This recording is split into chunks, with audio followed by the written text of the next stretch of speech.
It's a real wake-up call, but it's also something that made me much stronger as an individual and as an artist. I think to have children, and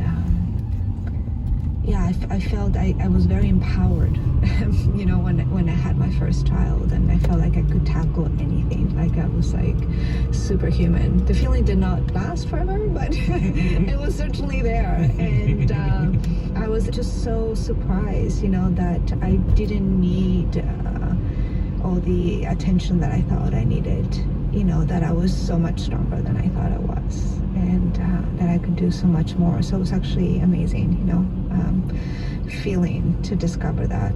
And then with the second one, even more. But yeah. I've heard you say that even though you won't be dancing, you're still a dancer. Yeah, I think you're always a dancer. What does that mean if you're a dancer when you don't dance? I think it's an identity, I think it's just not a job. It's the essence of who you are, really.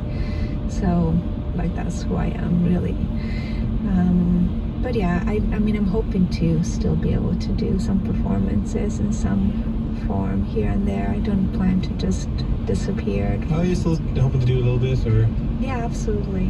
Yeah, when I say I retired, I retired from the position that I was in, and principal dancer of the National Ballet of Canada. You have been getting a lot of notes and messages and all that, phone calls and all that. Yes. I bet over the past couple of days since your last show. I'll put you on the spot now. Oh gosh, okay. Can you tell me one piece of feedback or one note you got or one message you got from someone that was particularly meaningful to you? You're putting me in the spot. Right. One? I have to pick one. You can pick as many as you want, but I'd love for an example. There's been so many crazy sort of messages that have just touched my heart. There's this beautiful dancer, ballerina, that she's in charge of all the Balanchine ballets that we do, and I've known Joyce-Anne Sidimes since I joined the company. And she passed on this beautiful gift, which was a pendant that a fan had given to her back when she was dancing with New York City Ballet in 1963. The company was on tour, and some fan had not said anything, just handed it to her, and she passed it on to me as the fan that she is of mine now, and or has been. She goes, I'm passing it on to you. And I thought that was so touching and so meaningful, but it's been really overwhelming and really beautiful. And there was also lots of messages of colleagues that are not in the company anymore, and they were just sharing stories of moments that we experienced together. And I felt like what was so special about that was that lots of those I'd forgotten. I feel like we can only hold on to so many memories of our lives, and I often feel that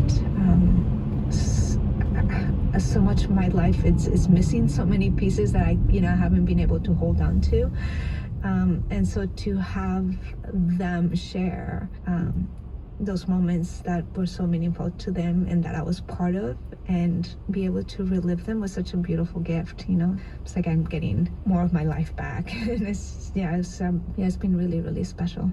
Well, it's so well deserved and so right that you're feeling this way, because if there's one thing I've seen since the announcement of your last show as principal dancer, not your last show ever, but your last show as principal dancer, is a tremendous sense of gratitude, not just from other dancers, but from so many people just in this country, feeling so grateful to you for everything that you gave us over the years.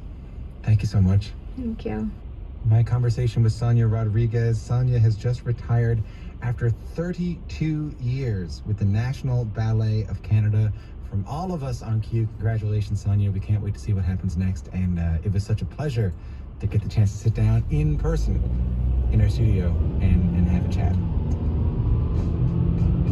Coming up on the show, are you a fan of Oscar Peterson? Or even if you're not a fan of Oscar Peterson, as a Canadian, aren't you proud that Oscar Peterson is from Canada? One of the greatest musicians, jazz musicians ever.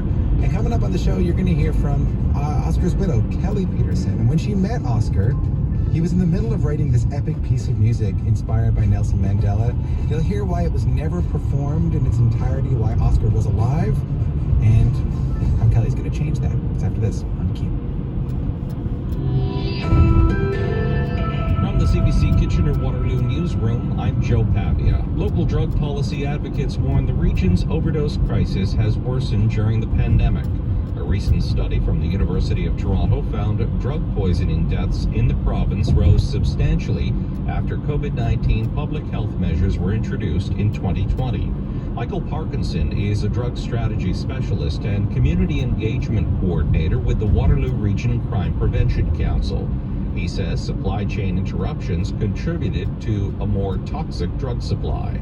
Those restrictions at the border and in other places really disrupted the supply chain much as it has for other consumer goods and products, from computer chips to cars to food supplies, that kind of thing. And what we saw was a drug market that continued to become more toxic. Parkinson says lockdowns, reduced hours at agencies, and increases in isolation and depression also contributed to the crisis.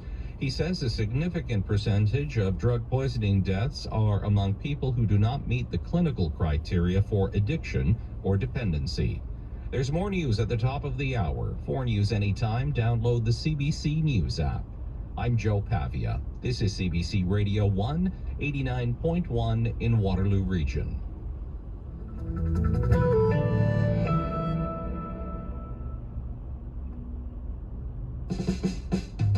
You're listening to Q on CBC Radio 1 across Canada and across North America on Sirius XM 169 and PPRX. My name is Tom Power.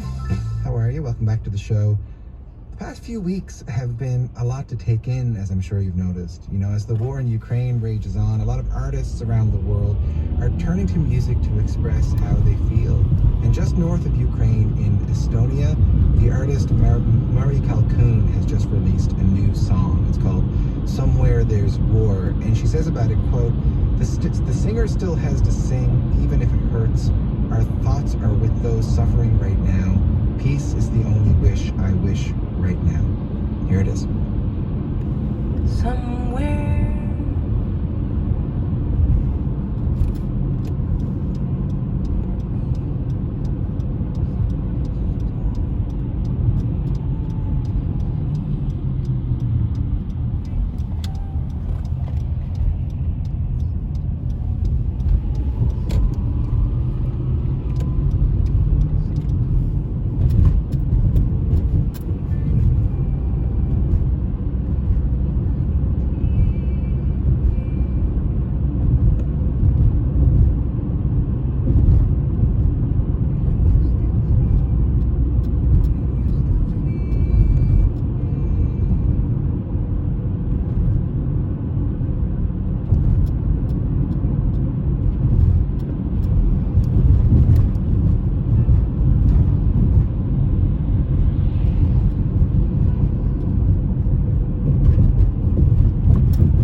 somewhere there's war.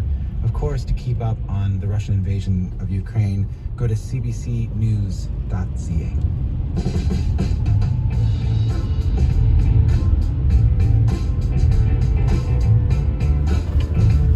All right, take a listen to this.